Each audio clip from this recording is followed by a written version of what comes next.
This is Dialogue.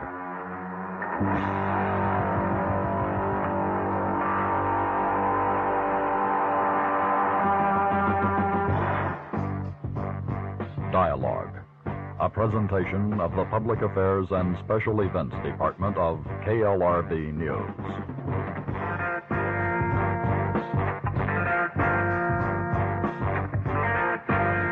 Dialogue Assassination with political research specialist Mae Brussell. And I'm Phil Kogan. Welcome, Mae, to another show in a never-ending series of programs. I hope they keep going. Do you think they'll keep going?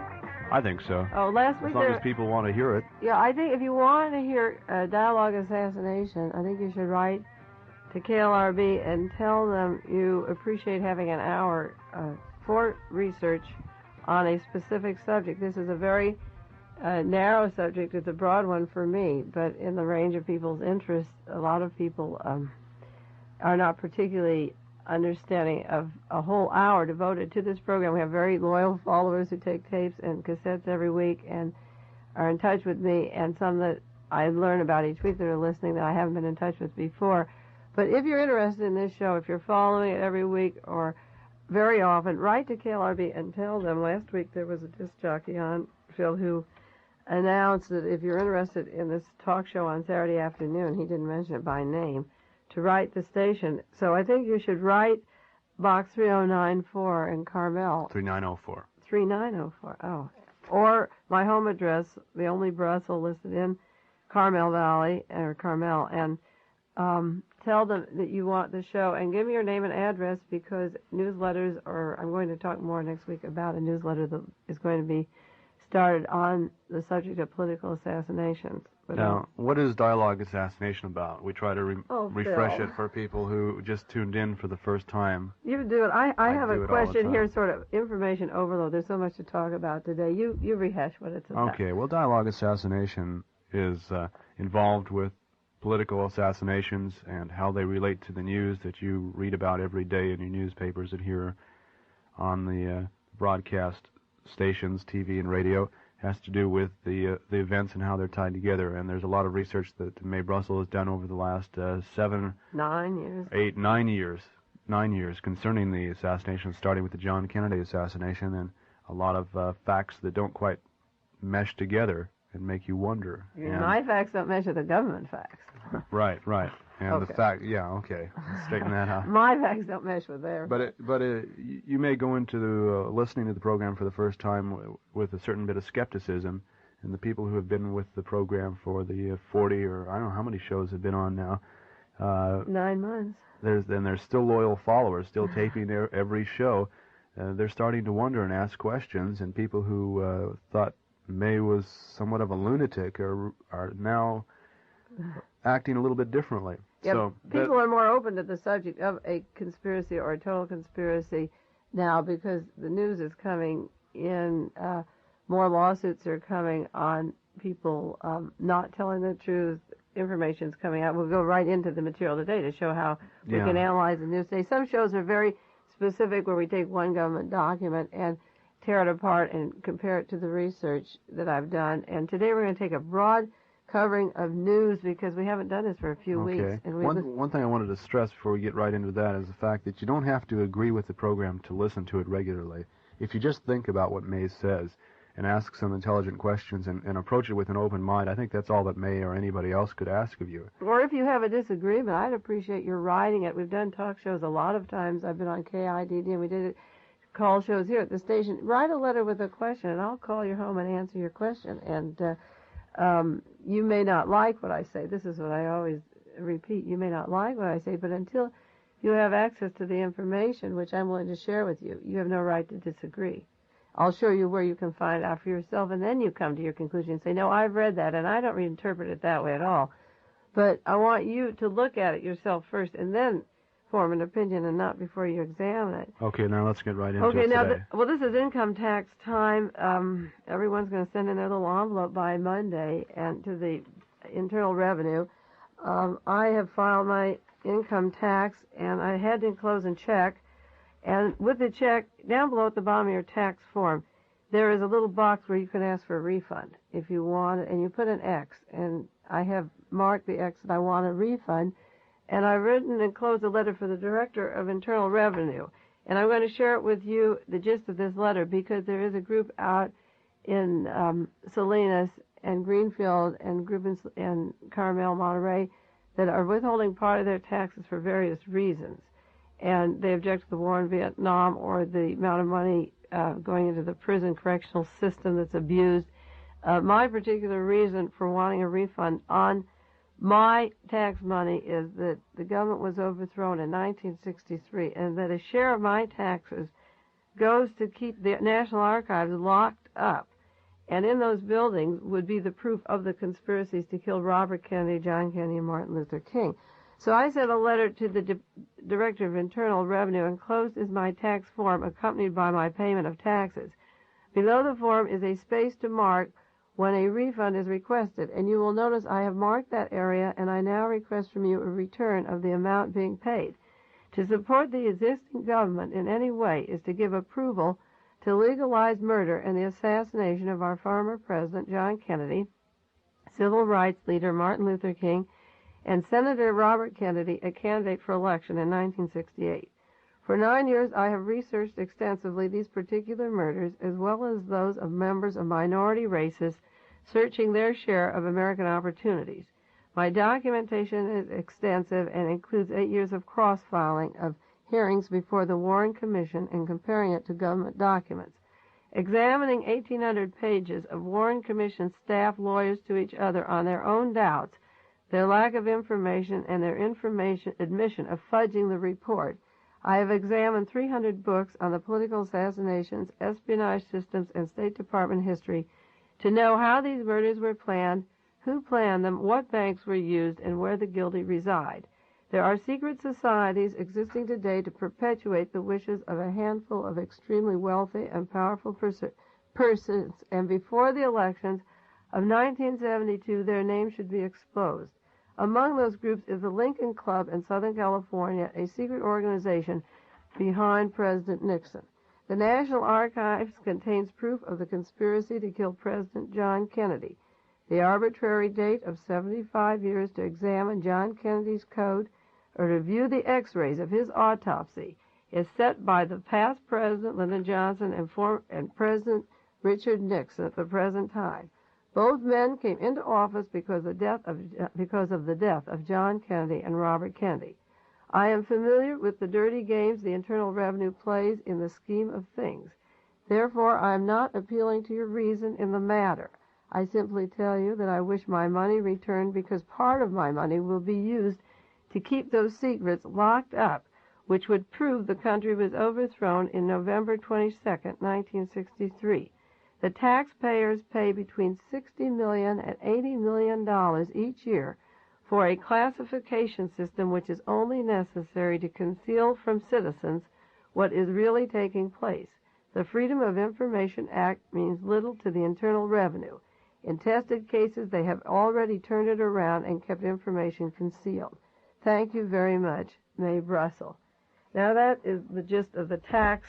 You expect a visit from an IRS agent I expect shortly?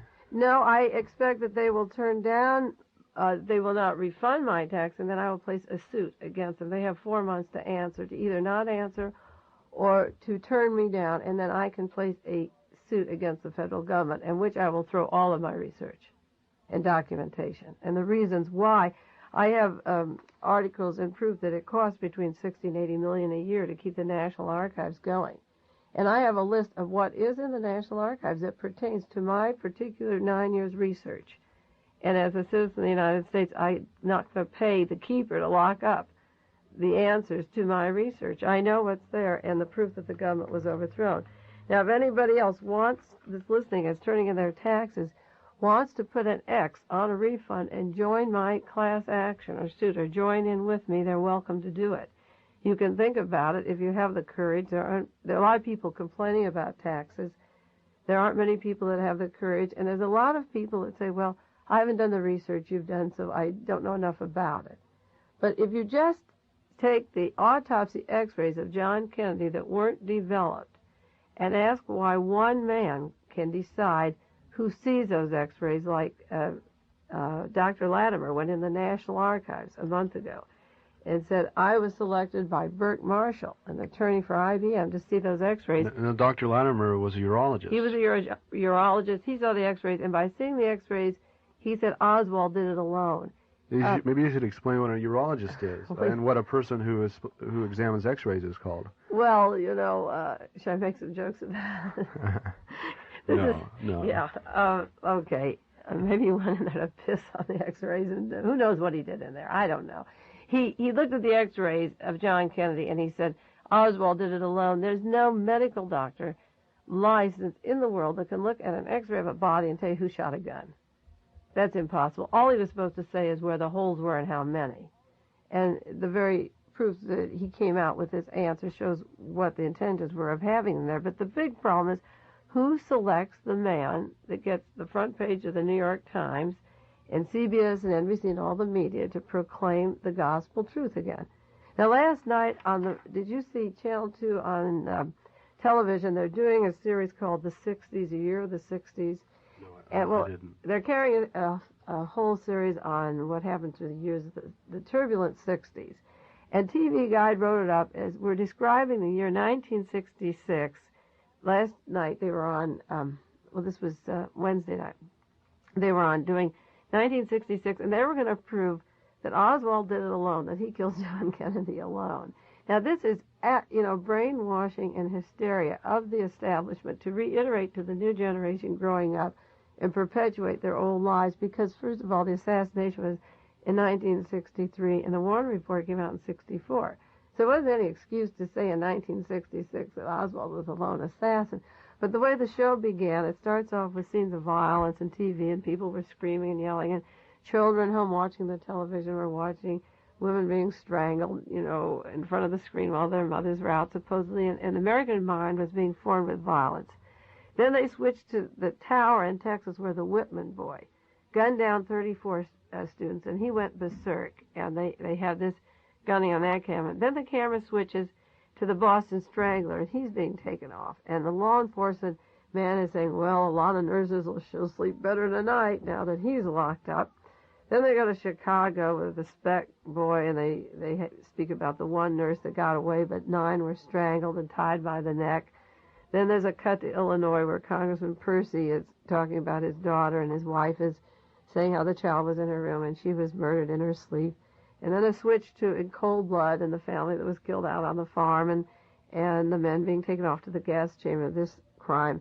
And then the announcer says, the national obsession with violence dates back 3 years to the death of President Kennedy. See, TV Guide is going to say 66 has to do, with the Warren Commission being right. But they have to throw it back to President Kennedy. And then the commission, Mark Lane got up and gave a brief speech about the assassination, and Marguerite Oswald spoke about her son working for the State Department and the Navy and getting his passport while he was in the Marines to go to the Soviet Union. He was sent by the State Department. But then a member of the government said America would be very upset if there was no conspiracy, that we create in our heads a need. We have to satisfy a basic need we all have towards violence, and that we look for conspiracies because we're so fed with violence that we have to create intrigue and stories. There isn't enough going for us on a day-to-day basis, that we have to feed our minds with these demented views of conspiracies. And he went on to say that Americans reject the ordinary to find refuge in the extraordinary, and that if we had another investigation, the critics would never be satisfied because they said it wouldn't serve them that the same government is investigating the second time around that investigated the first time around. Well, that may be a good, valid reason for not having another investigation. If the same people do it, the critics aren't going to be satisfied. Of course they're not.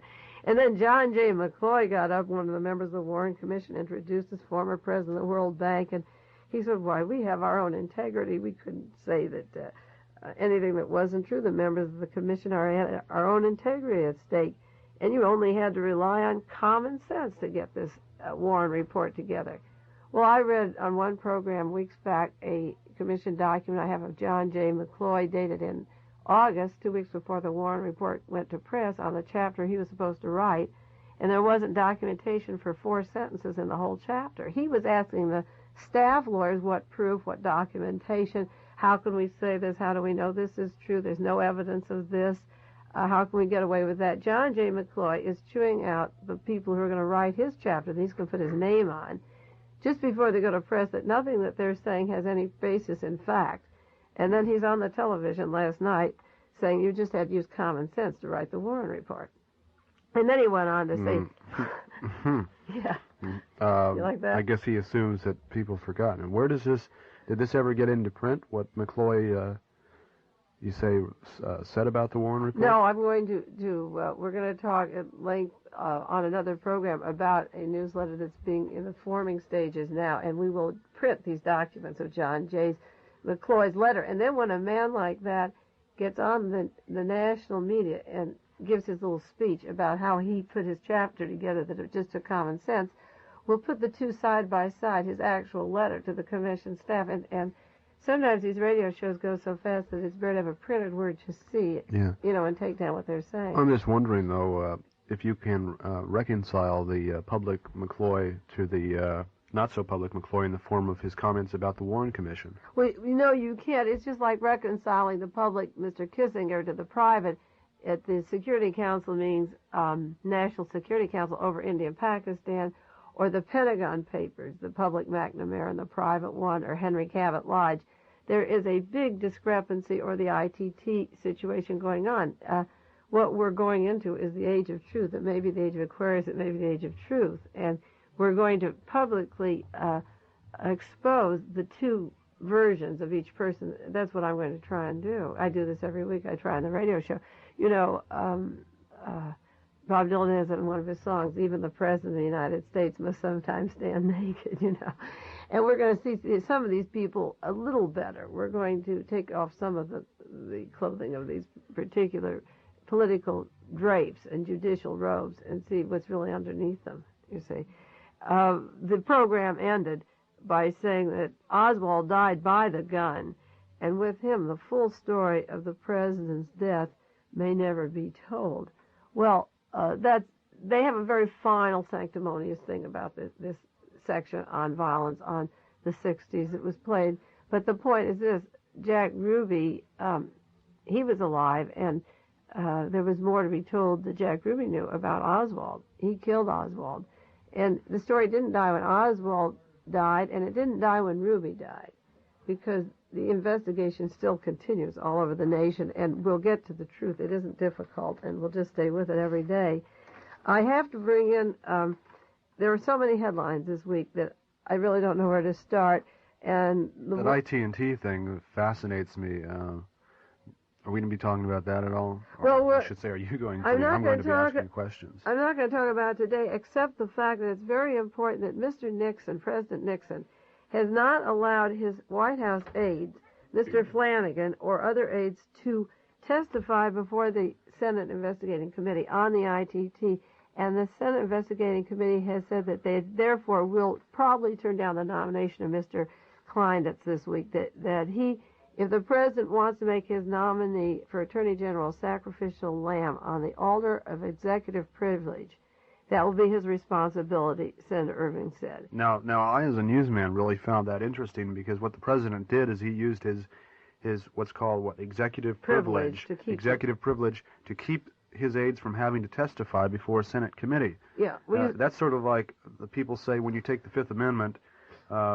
In a way, it's incriminating yourself, because even though you're refusing not to testify because it might incriminate you. It means you're involved. It's an implication. It implies that you're guilty. Well, just like the shredding machine. To hide. That's right. The shredding machine. It's the same thing. Well, you see, when Richard Nixon reconstructed the whole CIA and moved Richard Helms right under the White House, everybody who's under the umbrella cloak of the White House never has to testify. If I'm saying that the CIA and the FBI were on these political assassinations and these men are called, they don't have to testify. It's the cloak. It's the cloak of the president. Now do you know how that cloak was established?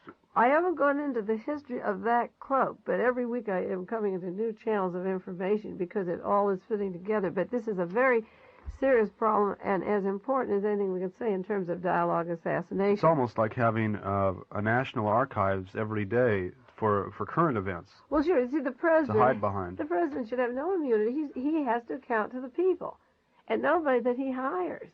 Like Flanagan. Flanagan set up the contact with the man who gave the information to call off the settlement of the ITT thing. And if this is true, there's nobody under the White House employed by the government. You see, we pay the salary of Flanagan.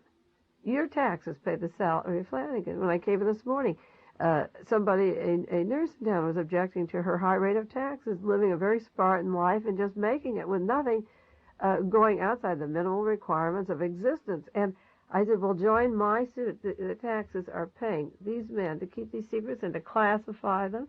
And what is executive immunity? Even the president shouldn't be immune.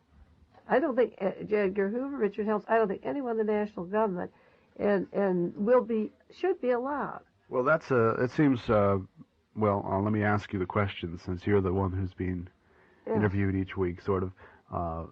Do you think that it would be advisable for listeners to question the government about this executive privilege? Oh, absolutely. I'm really looking forward, the more I think about it, as a newsletter getting out every 2 weeks to the people and giving them ideas or addresses or places to write. Just put it this way, you have to use your intelligence. I have a quotation I bring in, it's on a folder I have every week, by Buckminster Fuller, and it says, intelligence should be recognized as a global resource.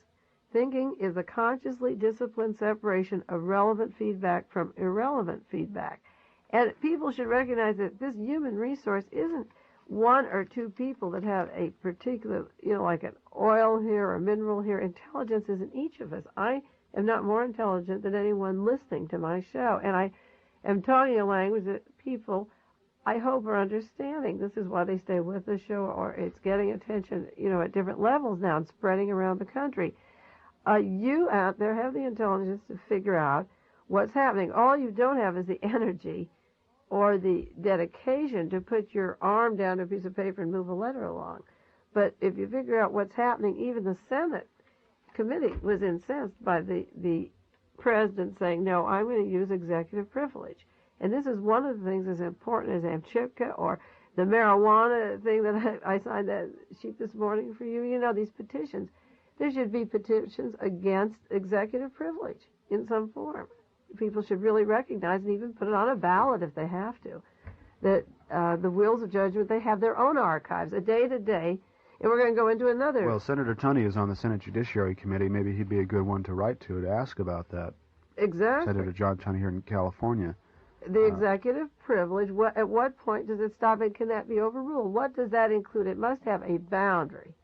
Of, like if he wants to just tell us, how many times he slept with Pat, that's executive privilege. But the rest is our business, His own personal life, that's his, and the rest is ours. We put him in there, we pay the taxes, and he's there for us. And nothing else is executive privilege except when one of the girls is pregnant, doesn't want to tell America, or when she's engaged, his little family secrets, that's his. Or where he's going to go for Christmas, or what he's giving Tricia for her birthday. That's his own business, you see. And the rest is ours. And that's all he's there for, is for us. He's a public figure. He retires like Lyndon Johnson with royalties and a fortune, maybe 16, 17 million. And he's public domain. He wanted political life, and he's out in the public, and there's no such thing as executive privilege. Yeah, there is a public misconception that federal officials are somehow, above being human, and they don't do things wrong, but just within the past week, a U.S. congressman was indicted by a federal jury for tax evasion on over $150,000 worth of taxes. And siphoning money down to private banks in Florida and a lot of other things, and that their connections are terribly important, who they work so with. Congressmen and vice presidents and presidents, conceivably, even history has shown, 80 years later after they're dead, they do some things which might have been questioned while they were still in office. Oh, absolutely. And, now we're going into another letter writing thing. Ebel Younger is the Attorney General of our state, and he is pushing for the death penalty. He isn't satisfied with the decision of the Supreme Court. And Ronald Reagan is helping out in this thing in trying to get the death penalty decision on the November ballot. And the remark that Reagan gave was that society has a right to protect itself against assassins and murderers. Now, I maintain that the hysteria about the death penalty that Ebel Younger and Robert Haunton and Ronald Reagan want is that there are patsies up at San Quentin, namely John Frazier, associated with the Oda family murder, Charles Manson, who did not kill anybody in the Sharon Tate home or in the Bianca family, and Sirhan Sirhan, who did not kill Robert Kennedy. Those are political patsies, and if those men could talk, they could overthrow the entire form of government that exists. If James Ray and those three guys could have a rap session, and I could sit with them, and we could really have a dialogue on what happened, and they were given immunity.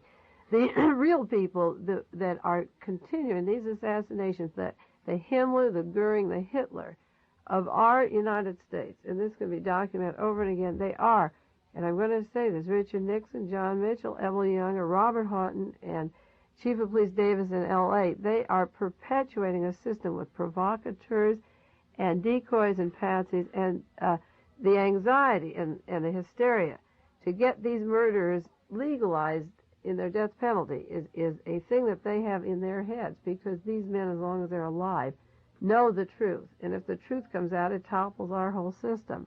Now, that's a broad saying, and I will go back to it in specifics that happened in the state of California this week with the trial of Hugo Pinell going on right now out in Salinas, and with the Angela Davis case and the killing of James Carr this week, and go back to Evelyn Younger and the state of California as a branch of a conspiratorial system. But before we go into that, there's one other thing. We did a show, the first of its kind in radio broadcasting, I believe, on when the death threat was exposed to kill Cesar Chavez. I did one whole hour tape on KLRB on who would kill Chavez, how it would be done by the help of the federal government, the assistance. It wouldn't be a low-level farmer plan. It was a large plan that Chavez would go into the category of political assassinations like Walter Reuther and Yablonsky, and the killing of Yablonsky was never examined properly, of Joseph Yablonsky. And in the news this week, there's several people that are going to trial for the conspiracy to kill, and there's a woman who's turning state's evidence on her father, who was an employee of the United Mine Workers. Now, the FBI has arrested this week they called a middle echelon United Mine Worker official on federal conspiracy charges. But the middle echelon goes higher and higher and higher and higher. And this is the way our political thing would work. If we took our patsies, we'd take them all the way up to the White House. So this man has turned evidence against her father. She's going to not get the death penalty. And she says the alleged conspiracy goes much higher. Why do I charge the federal government with these crimes? Because the FBI, if I could figure out how high it goes sitting in Carmel Valley and make a radio show on some of these things, certainly a year later the FBI could have found, a year before the FBI could have found it out. It stands to reason that a lot of the stuff that I put together, just with the limited access and not traveling around the country and no private investigator working for me of any kind, if I can put this together, the FBI could have, and if they don't, there's a conspiracy to cover it up. And that is a conspiracy to keep the truth. So now that the girls turned state's evidence, the FBI has to do something, but they wouldn't do it until then. Because Yablonsky feared for his life. He feared the man who succeeded him as president of the United Mine Workers, Tony Boyle. He mentioned Tony Boyle in his lifetime. And when the men were paid to kill the Yablonsky family, they said a man named Tony hired us. In the news media, the Associated Press, United Press, the FBI said no link between that Tony and the Tony that is the president of the United Mine Workers. Well, there may not be a link, but there may be, you see. And if they don't go into it, if this woman didn't talk about her own father because she's saving her own life and maybe her father's, the FBI wouldn't have made the rest. So this week we find the conspiracy, the source in the newspaper said this week, the conspiracy doesn't end here. It goes much higher, and we expect more important developments soon. Sources said the indictment charging Prater was based on a statement given to the FBI earlier this month by Annette Gilley.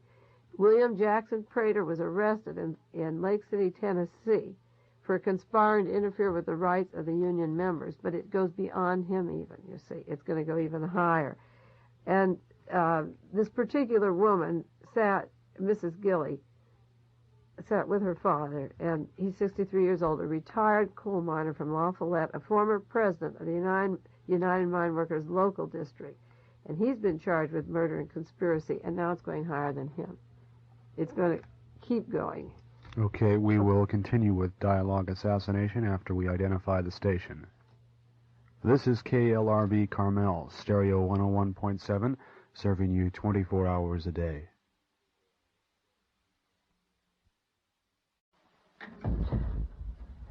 Okay.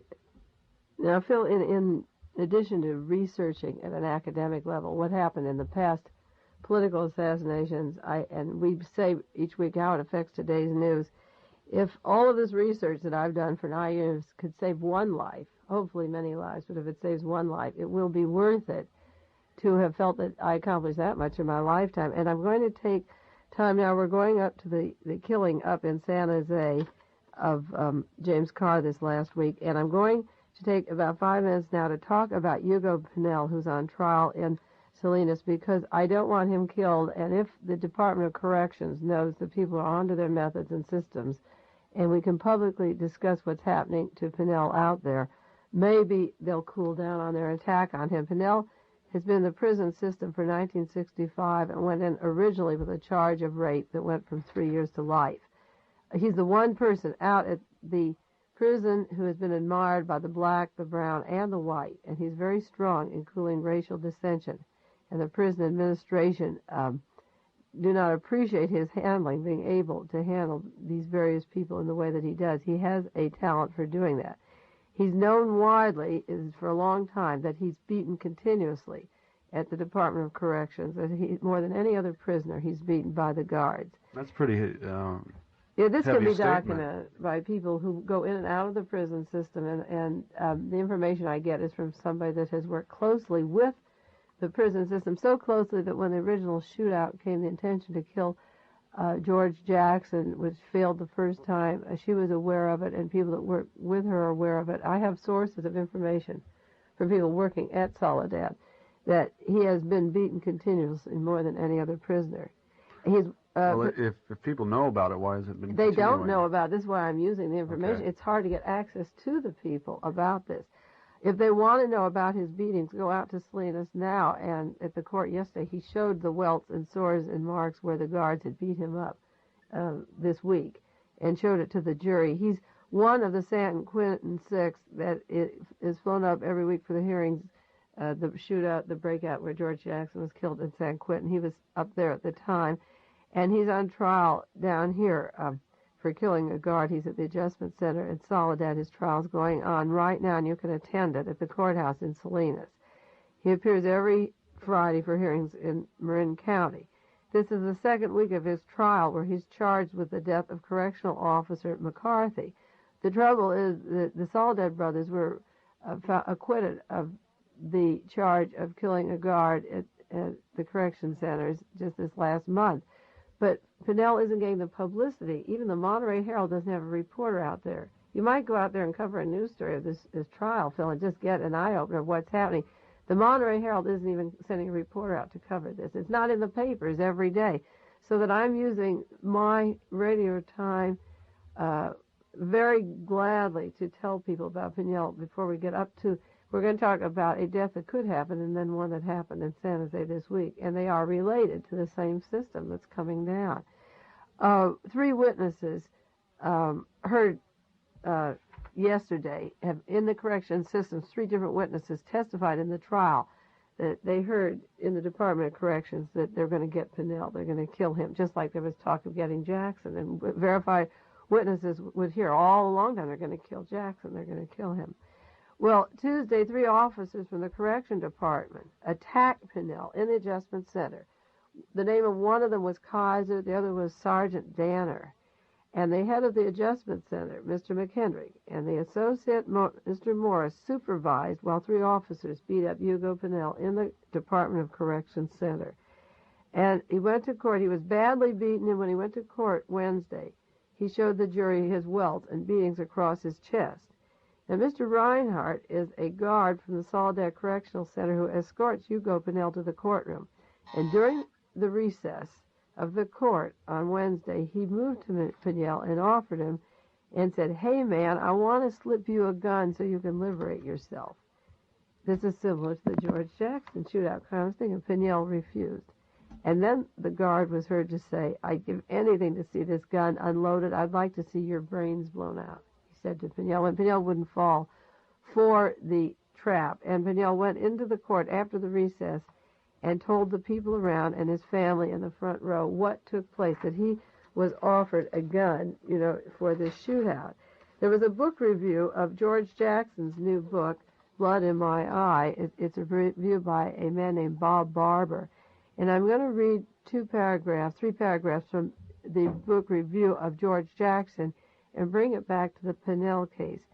It said, Soledad Brother, the first book that George Jackson wrote, sold over 300,000 copies and established George as a leading theoretician and strategist of the American radical movement. He was considered such a threat to the California prison system that black prisoners who gave him the raised fist salute were thrown into the hole for isolation.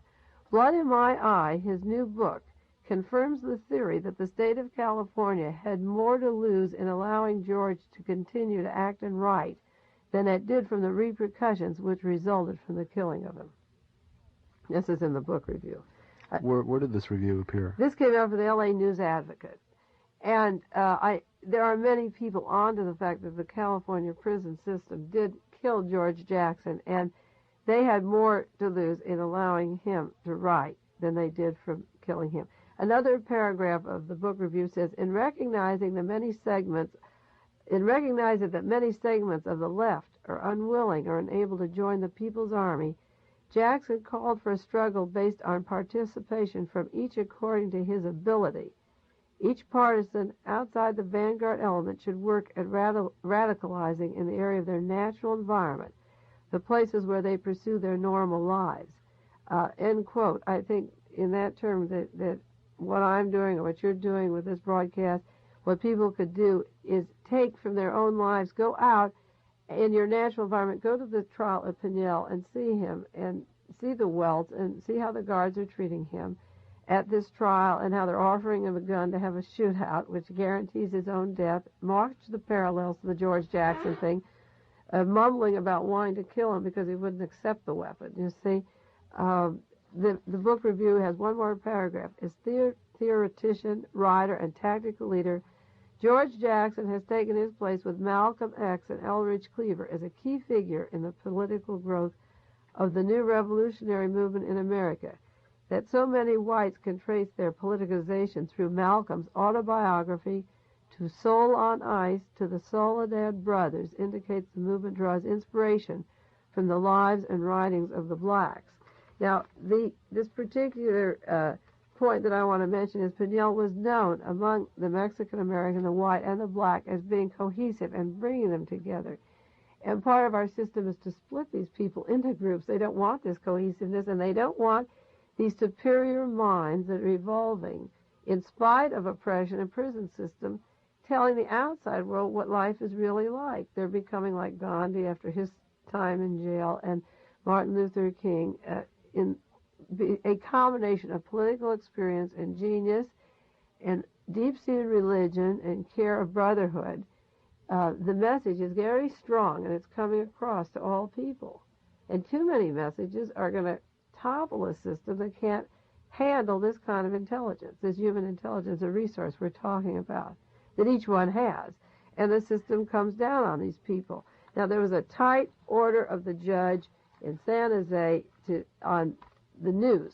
So tight that not even our fellow newsmen were able to find out anything about it. Anything about what's happening at the trial of Angela Davis. And the reason the muzzle comes down so tight is Angela Davis's trial was moved to San Jose, and she said she wouldn't have a fair trial in almost any city of America, and it would be hard to find one in California.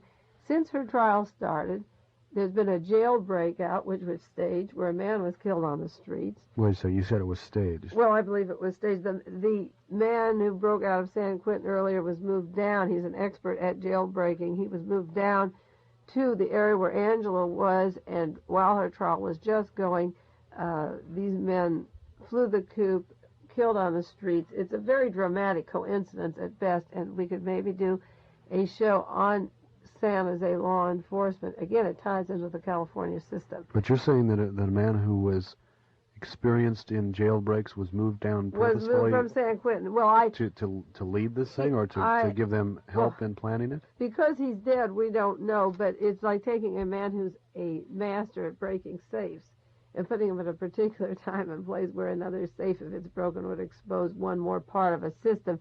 It's pretty much of a coincidence that just when Angela's trial gets started, that two people are shot on the streets, almost in view of the jury, one man in front of the system, and this James Carr right in San Jose, linked with, through the media and press, to Angela Davis, the headline saying he's a radical, the headline saying James Carr stockpiles weapons.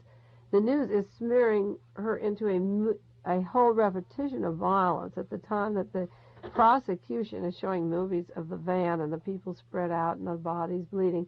The violence is occurring in San Jose, and the suggestion that there's Molotov cocktails in the neighborhood's in danger. And this killing of James Carr that took place last week, at this particular moment, while Angela's trial is going on, and the escape thing, make the news media wonder. People are asking questions, and the answers to these questions would be detrimental to the prosecution in Angela's case. But the judge now puts a muzzle. Now that the actions happen, he puts the muzzle.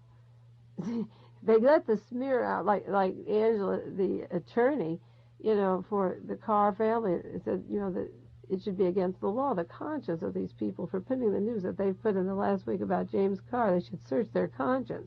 And now that they've put those lies, and I'll read a few of the lies, then there's a news blackout. Only the lies got printed. Now they can't refute them. See, the lies come out on the murder of Carr, but nothing that can refute it comes out. And that is a very dangerous problem, too. You see, it happened up in San Jose when John Smith was killed, and all the things that would smear Smith for being the, reason for his own death or trying to turn the thing around on why he was killed are printed in the paper, and then as the truth leaks out, there's a tight news blackout. And that pattern, again, like executive immunity, if you print untruths which the defense is saying are going to alter the opinion of the jury, they have to, and terrible lies in 1 week are poured into the media. Who decides at that point that you can't print a denial of these lies? Now they can't do that. Well, the assumption of many people in the Angela Davis case is that this tight muzzle that's been placed on the attorneys is something to hide the truth from the people about the trial, to protect, in other words, the government. But it is possible that there is some reason to protect the defendant's right also, isn't there not? You have to protect the defendant's right. You see, each one of the jurors were taken off separately and asked by Judge Aronson, what was your opinion, of the news in this past week? And of course they had opinions. I mean, they can read the paper and they have an idea of what's happening. And if everything they read was a lie, if the people they're writing about say all of that's untrue, this is terrible, and you should search your conscience for what you're doing to Angela and to the case and what the effect it's achieving. And the minute they speak up and the attorneys for Angela speak up, then the judge says no more news. You can't publish. You see, you can't tell the story. Well, April the 6th, James Carr was shot and killed in San Jose. And Carr was a close friend and former cellmate of George Jackson. And the killers waited ambush. They shot 6 shots, and he had received death threats for several weeks. He was described as being very brilliant, another bright person coming along. He had studied mathematics.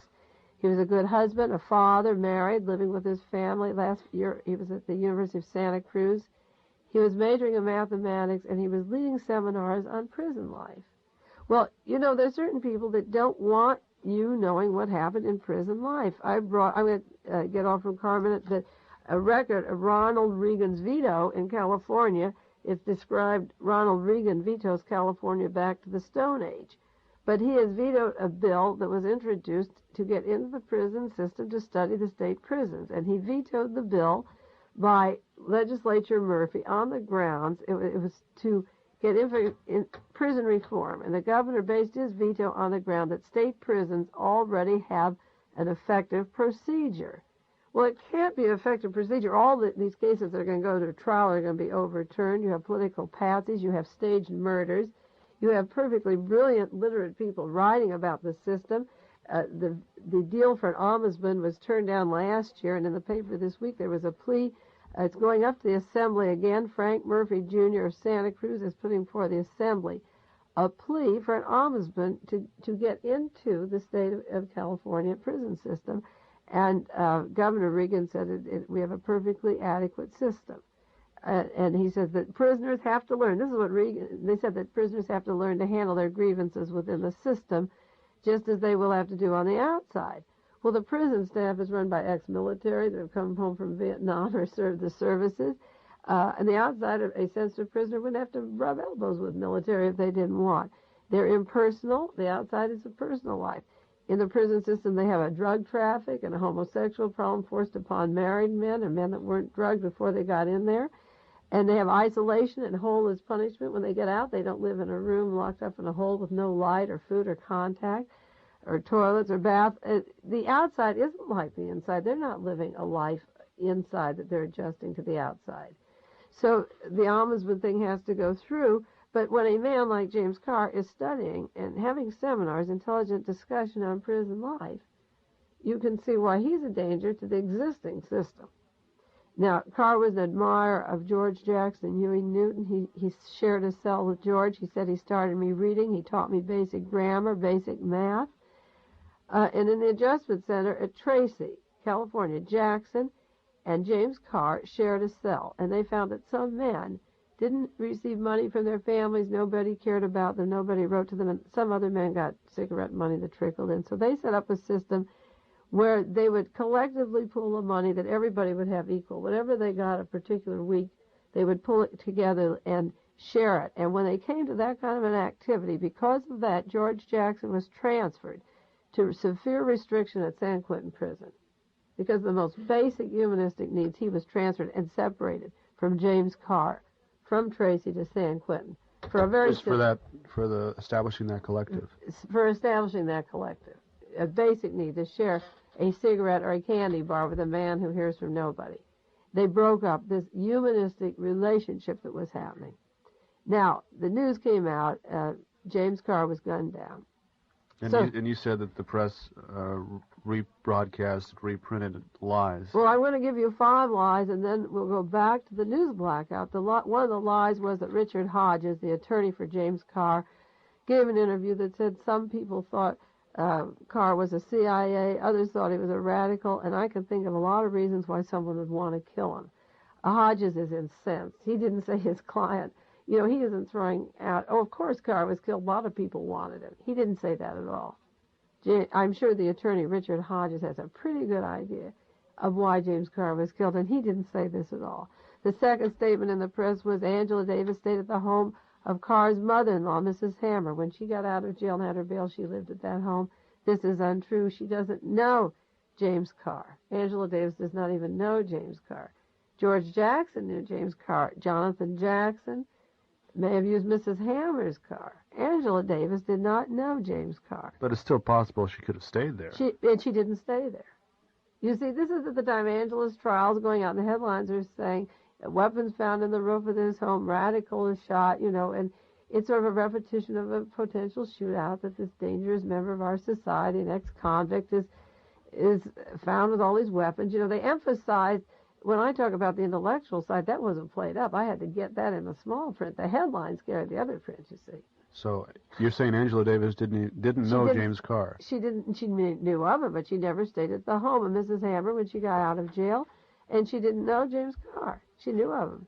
And then the paper went on to say that the reason for the murder could be a falling out between Huey Newton and James Carr. Now, this is one area where the CIA is very big, and I can document that by the Lewis Tackwood charges in Los Angeles, the provocateur. They want to break up anything going between all the black people between each other. I spoke to a newspaper man in L.A., a writer, a man that I met through a contact when I was trying to reach Lewis Tackwood, and he tried to give me the business, Newton could have done this because he had a fight with Carr a few weeks ago.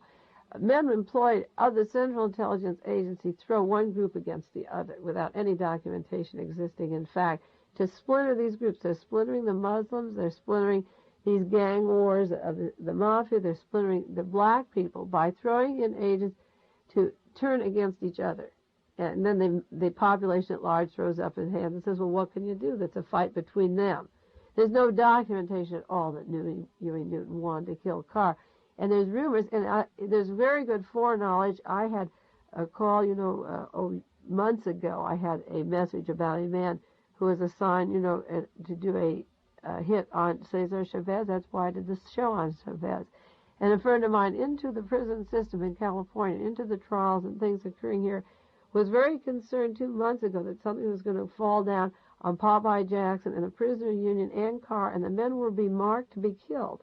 And we know who's doing this thing, and we're trying to get to Sacramento, the proper officials, because Carr is one of those people marked to be killed, was killed, and it isn't by the factions that the media is throwing out. Not at all.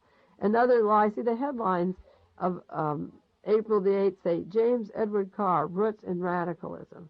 Another headline on the 10th, slain man's home yields 2 rifles. Now, the purpose of these headlines is to make him guilty for his own death. That if you can say he has weapons, and you can say he's a radical, and you can say he's an ex-convict, therefore it equals he should die or be murdered. You see, none of this, they take all the obvious things that sit around. Sure, black radicals or ex-convicts or who get death threats every day of their life would have a weapon, you see, but that doesn't mean that they arrange their own killing. It's hiding who's really doing the killing. And we will find these people now who are doing the killings, because it isn't that complicated any more than my being able to figure it out from where I sit. And the FBI now getting on to Yablonsky a year later will help the intelligence agencies and the federal government. Even they don't want that kind of help. We'll lead them to the killers. The researchers will do this and force them to admit the truth. Now, one of the important things that I have to mention about this particular murder is that Louis Tackwood, I mentioned him on many other shows. Louis Tackwood is the brother-in-law of James Carr, who was killed. He is married, Louis Tackwood is married to the sister of James Carr. And for those of you who never heard my show or heard what a provocateur is, Louis Tackwood is a man who worked for the Los Angeles Police Department for 10 years. He became a police informer, and he worked in plot and counterplot. He surfaced with a news conference October the 18th, 1971, and said crimes are part of the game. He's been in intrigue and crime, and it's like chess. And he made some startling statements, and one of them goes back to the Marin County shootout and Angela Davis in the Soledad trial. He said that the criminal conspiracy section of the Los Angeles Police Department had foreknowledge of last year's Marin County Courthouse kidnap escape attempt and George Jackson's fatal escape attempt from San Quentin Prison, and allowed both to proceed despite a certainty that lives would be lost. Now, if the Los Angeles County Police Department had information of the foreknowledge of the shootout, there was a conspiracy, and they're trying to pin it, you see, on Angela Davis now, so the killing of Carr has something to do with his brother-in-law and his knowledge of what took place, because Carr could have been a witness at Angela Davis's trial. It's interesting because we did a whole show with the Tackwood story. That's right. And I wasn't aware that Tackwood was related to Carr in any way. Well, this is what... Are you taken back by that one? Yes, I am. Yeah, it's a pretty... See, the link gets a little tighter every week that we're together, Phil. I think you're beginning to see certain things clicking that I'm trying to say that are happening, both before they happen and after, you see. Yeah, it does make you wonder. Doesn't that make you wonder that this particular man, James Carr, is killed, just while the trial is going on? And if he's a brother-in-law of Tackwood, and Tackwood has said that the L.A. had foreknowledge of this killing. Yeah, let me just pick out one of your, because this is Mae, and I'm Phil, and the story about Tackwood did not come out of the Canoga Park Underground Syndicate or anything.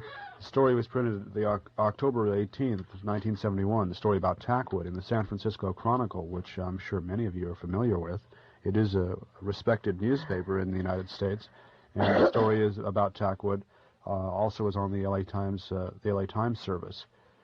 And Tackwood's relationship to Carr kind of throws a new twist into the story. Yeah. And I haven't seen anyone, any reporters dig up that connection.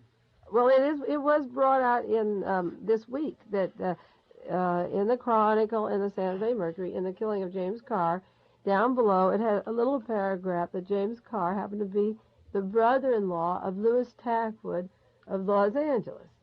But it doesn't tell you that Louis Tackwood is talking about the foreknowledge of the prison escape. Now, there was an interview of the San Quentin officials this week in the Angela Davis trial, and the subject came out, if you had information, when a man is captured, like a judge in Marin County and people in the courthouse, and if you want to get the prisoners are escaping, would you kill everybody? Would the guards kill everybody? And they said, yes, we'd kill everybody. They said, if they took a woman or a husband as a hostage and 20 people in the courtroom, would you kill all 20 to get the prisoner who has them as hostage? He said, it is the order of the California Department of Corrections to kill all 20. Now, this is another thing that we have to write up in detail or length, that this law should be changed. These people... Or policy, really. The policy, it's not law. The policy should be changed, like the Attica thing. That it was just the slaughtering unnecessarily of these guards, because the hostages' requests were reasonable.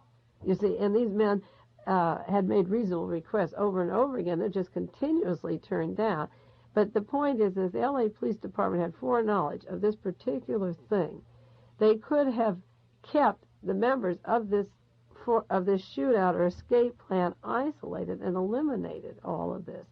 But a legal way to kill George Jackson or Jonathan Jackson or lock up Angela Davis is to let the thing happen.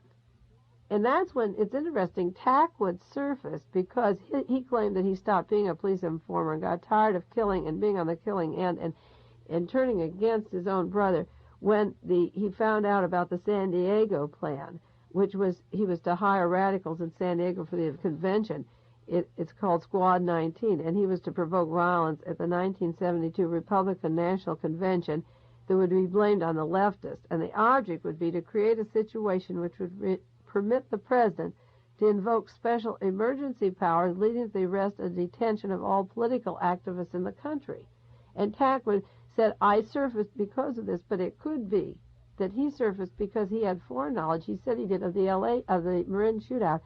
And when the people that he knew were involved, like if Carr was, his brother-in-law was a cellmate of Jackson, and he knew what Carr was doing on the prison systems, and when he saw the Jackson brothers killed, then he spoke up. He may have just had too much because it was part of the family. It became a family thing at the time he surfaced, you see. He surfaced right after the Marin shootout and the killing of George Jackson. That was in September that George Jackson was killed, and then in October he surfaced. And he's the brother-in-law of the man who was inspired by Jackson. You're shaking your head, Phil. It's a very important web of information. I don't even have time to go into Chief of Police Davis in Los Angeles and a tape recording of another provocateur, Martinez. We'll do it next week, Frank Martinez, who has surfaced. There's a letter, a tape recording of an interview of Chief of Police Davis in Los Angeles and Sheriff Peter Pitches on how they're breaking up the Mexican-American black community, and they brag on the tape, we're running them out of town, and we ran Ron Karenga out of town, and how we're breaking up all these Mexican-American... A tape recording of it? Yeah, there's a tape recording. We'll do this. We'll start the show next week. Is their office bugged by the Chicanos No, down they there? did on the air. They bragged how we're running them out of town, and then that brings back the allegation of Tackwood of how he was sent to break up Ron Karenga and his group for the L.A. Police Department. So we've done a lot on provocateurs, and time is running out. I want to talk about the plea McKissick is making for the reversal of the Sirhan case. He was very noble this week. Yeah, we have just a couple minutes. Yeah. Well, I want to, it's a shame to stop now, but the hour's running out, because the state, let me wind it up in a summary. There is a national conspiracy that existed to kill the person elected to represent the majority in 1960. That was President John Kennedy. He was murdered in office, and his brother was running as a candidate in 1968, and he was murdered during the election time and as a senator, and there was every indication that he would give Richard Nixon a hard time at the election poll. There was a conspiracy to kill Robert Kennedy. The conspiracy is hidden by the Attorney General of our state now, Evel Younger, and Robert Houghton, chief of all law enforcement in California, and Chief of Police Davis in Los Angeles. They hold the lid on these conspiracies, and they have each elevated in power and position since the murder of Robert Kennedy. the local level, the Marin shootout, the Soledad trial, the Angela Davis case are all manufactured evidence. They are using decoys to do these crimes. There's planted evidence. There's foreknowledge. The gun that was put in George Jackson's hair, supposedly, that's one big lie. The man who could tell the truth on that, Bingham, is for all practical purposes dead.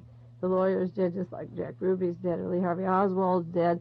And this week we saw the death of one other man, James Carr, and the blood is on our hands, yours and mine, every day that we don't do something. We can do a lot this week. You can write to the congressman, the assemblyman in Sacramento on the ombudsman thing before the prison.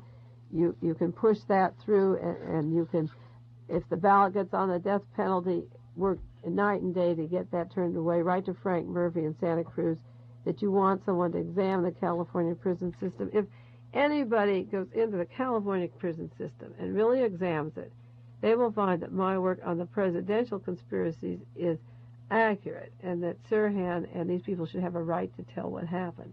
The prison system is isolating them from the truth. Okay, for the past hour you've been listening to Dialogue Assassination with political research specialist Mae Brussell. I'm Phil Kogan.